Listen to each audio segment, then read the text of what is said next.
Hi, this is Erin from mcpactions.com. In today's video, I am going to give you an overview of our Inspire action set for Photoshop Elements and show you how to use some of the actions included in it. This action set, MCP Inspire, will help you find your style and put a timeless twist on the latest trends that you see in photo editing. Now, my tutorial today is being filmed in Photoshop Elements 12.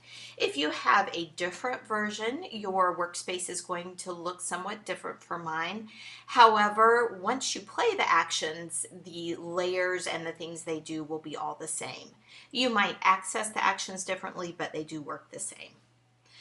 So once you have loaded the Inspire action set into Elements, they're going to look something like this in versions of Elements after 11. You will have your Actions panel with a long list of actions. In Elements 10 and prior, you're going to access your actions through the Effects panel. And note that the Inspire action thumbnails are color-coded to help you navigate the various sections of the actions. We have designed these sections to make your editing more efficient.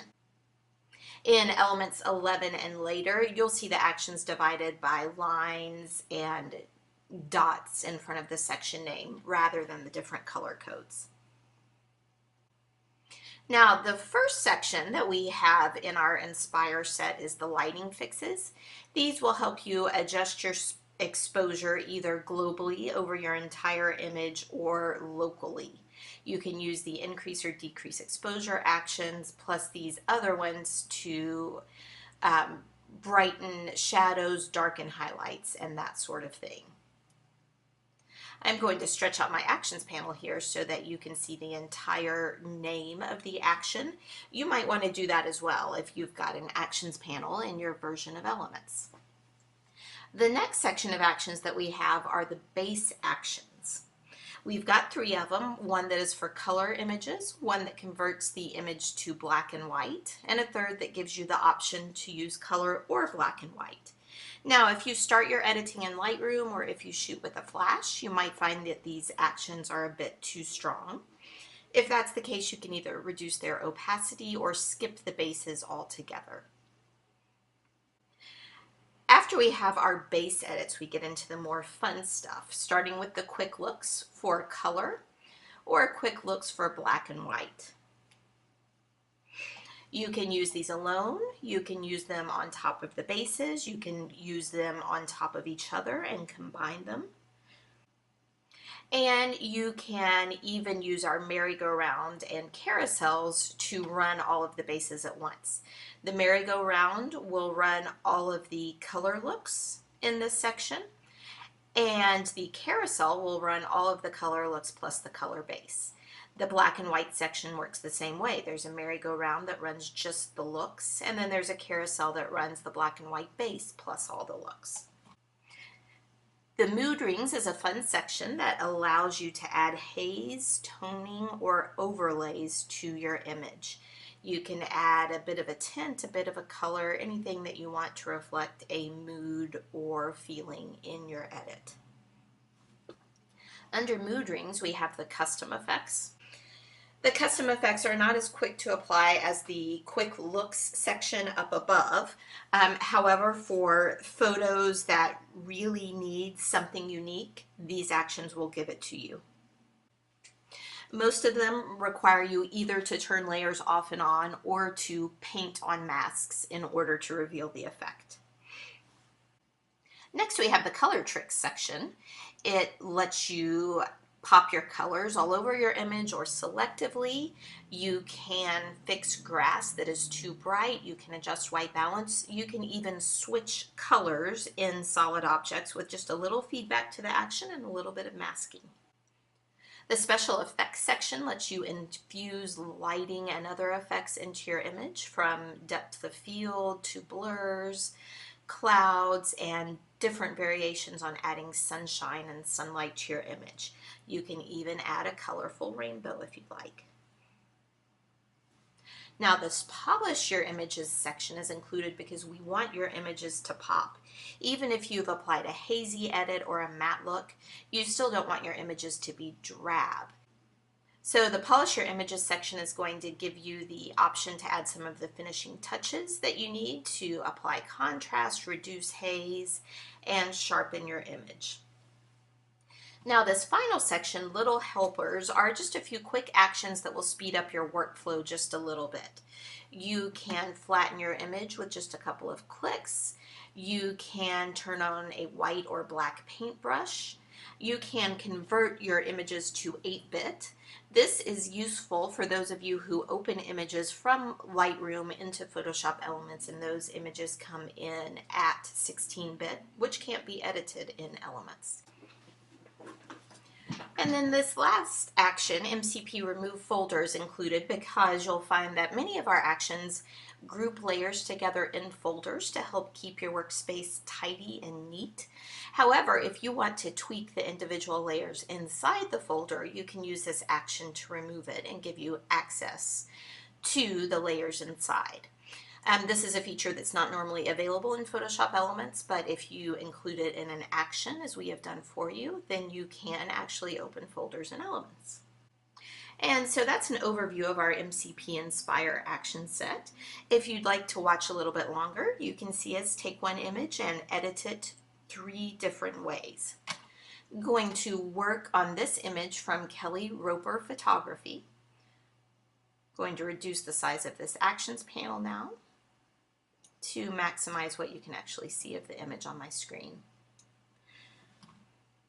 Now looking at the image, it's a great straight out of camera. It needs maybe a little bit of color pop and making the colors a little bit more vibrant, bring them to life more. I am going to start by running our color base. And you can see over in my layers panel that it is creating quite a few new layers. Now, just to show you a before and after on this step, I can turn the Adjust Brilliant layer off or on. If I want to adjust the strength of the entire section of the Brilliant color base, I can do it using this Adjust Brilliant layer. So if I were to increase this layer opacity to about 70 or 75, it would increase the opacity of the entire effect. Now, because I know that I want to play with these quick looks options, I'm probably going to be applying more than one. So rather than running them individually, I am going to run the color merry-go-round.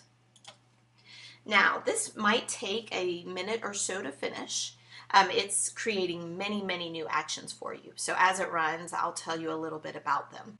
The looks, as you can see, are being put into folders. We'll be able to turn the folders off and on and adjust their opacity and their masks if we'd like. If you want to run more than one look, it's much better to run the merry-go-round rather than trying to stack up the individual actions.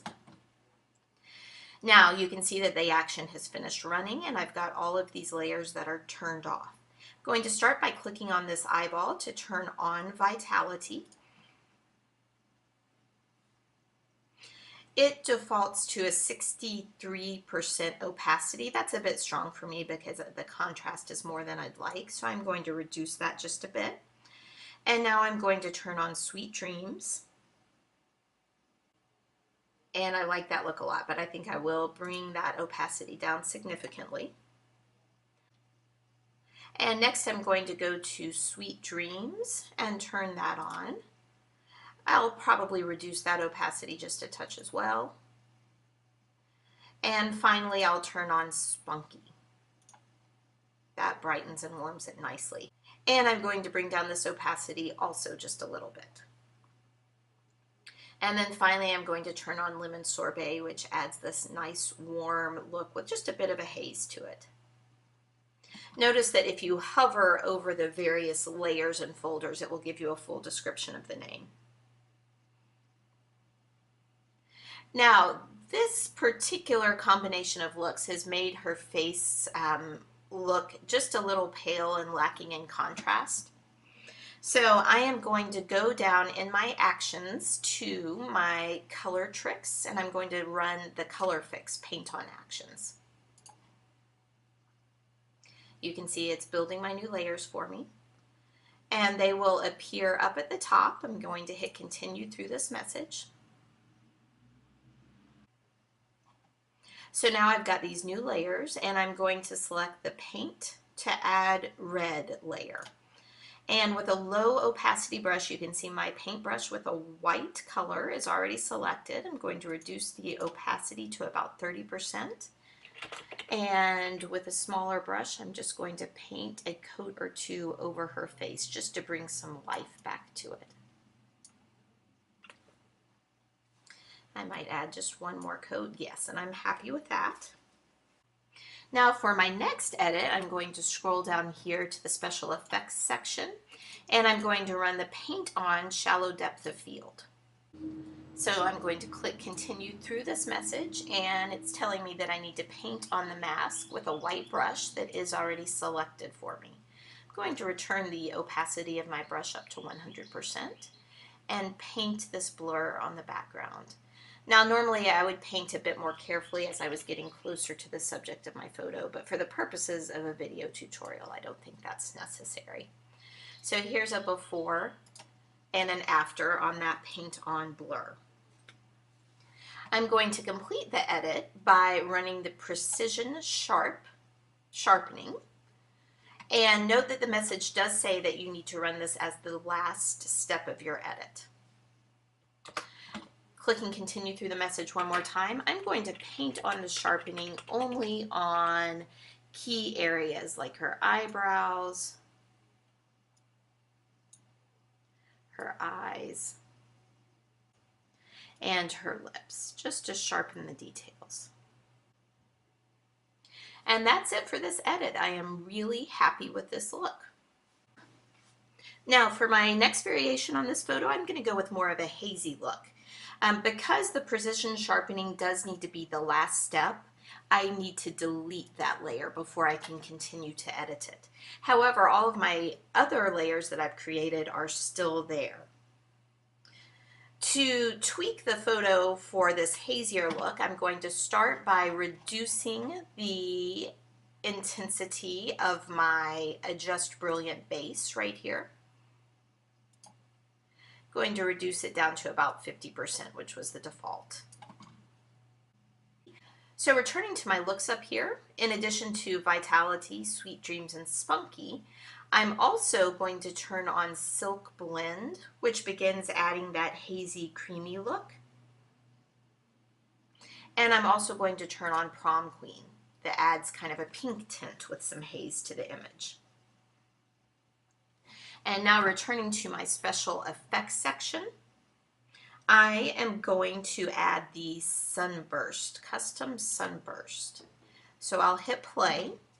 And notice that the messages in this action are very important for you to read and follow precisely. It's telling me that you must, at this point, transform this layer that we're being given the option to transform. So you can see that we have got the option to move the sunburst. I'm actually going to click it and drag it to the right corner. And then with the sizing handles on the corners, I can make that burst just a little bit smaller if I want to. So once I'm happy with the placement and location of the burst, I'll click the green check mark to commit.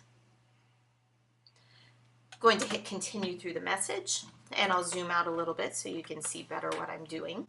Note now that we've got a new layer here where we can actually change the color of the sunburst by turning on this layer. That adds a red color. I can double click on the color swatch and change it to a rosy color or whatever I want to do. I do kind of like the rosy color for this image. So I'll hit OK to complete the action. And then one more time to finish the edit, I can run Precision Sharp again. After running Precision Sharp, I would use my brush to apply the sharpening to her eyebrows and her eyes as before. Because this image is a bit hazier, however, I don't want the sharpening to be quite as strong to these areas. So I would go back after brushing in on my layer mask and reduce the opacity of this sharpening layer. I don't want what I've sharpened to stand out from the hazy look of the rest of the image. So at this point, I am happy with my edit. Now, returning back to my unedited image, for my last edit, I am going to work on a black and white for you. So going back up to my base, I'm going to run the black and white base. And you can see the layers building over here. And that base creates a lovely black and white as it is. I am going to enhance it a little bit more though by running our chic subtle matte action. This will create a matte effect. Once it finishes running, I am going to mask the look away from just the subject, and I'll leave it applied to the background. So with a black paintbrush, I can switch my paint color from white to black by typing the letter X. Going to make my brush a little bit larger using the left-facing square bracket key above the Enter key on my keyboard. And now I will just paint this matte effect away from my subject. Make the brush a bit smaller and climb her arm here. And so now that I've masked her out, I can actually increase the opacity of the matte effect in the background if I wanted to, just a little bit. Now normally I would be more careful about my painting edges, but for the purposes of this video it's not necessary. And once again, I would finish up by running our precision sharpening action. And then masking in just the certain key areas like the eyebrows and lips as I did before. So with a smaller brush, I'm just painting over her eyebrow, her eyes, and her lips. And I'm varying the size of the brush by keeping my non-mouse folding hand on those square bracket keys. And so there is my final black and white edit. So as you can see, I've got 3 very different versions of this photo edit, all from our Inspire action set for Photoshop Elements. Got a black and white, I've got a bright color pop, and then I've got a more hazy color look. Thank you so much for watching our video. I hope this has been useful for you. And if you would like to know more about Inspire actions for Photoshop Elements, check us out on mcpactions.com. Have a great day.